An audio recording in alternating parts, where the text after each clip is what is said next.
I want to start with your story.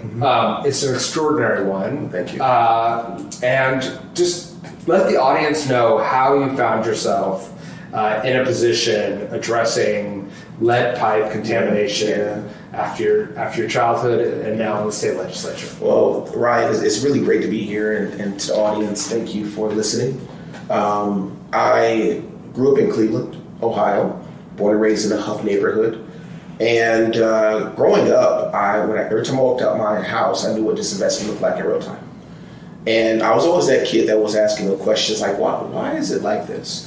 And at first, me and my grandmother used to watch Oprah. And so that's why I wanted to be Oprah. Because for me, it was like, she was always good at asking the right questions. I mean, so I'll be in class trying to interview my teachers, like, tell me understand why this math is so important to us right now. Just being that kid, right? And over time, I got into like a lot of different leadership programs. I traveled to Tennessee State University in middle school during the summer, learned a number of things around leadership development.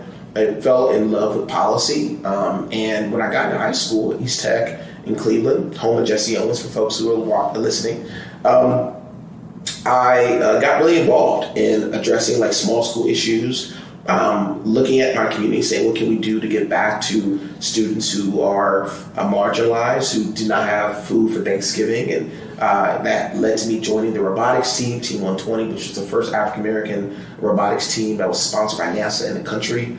And I just had these very fulfilling experiences that really showed me that there's something outside of my block, outside of my neighborhood, that I can actually be a vehicle of change if given the opportunity.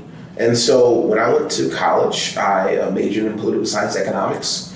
And, there I learned, for the first time how to really assess policy, evaluate it, and then ultimately figure out ways to change it and what vehicles and mechanisms we need in order to do that. And I fell in love with wanting to go into some space of addressing these policies head on. And I was going to go to law school, then it was just too high of a cost when I was graduating.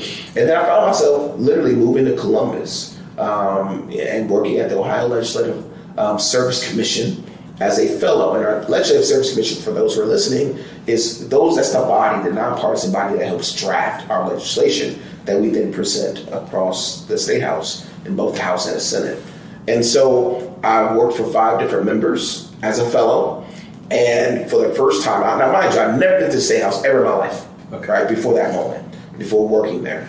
And I was like, what in the world? What is this? This is a body that actually is addressing the issues that I saw day in and day out in my community. I have to be here one day. I want to get involved. I want to really learn everything I can to figure out how I can hopefully become a state representative. And that's what started my journey.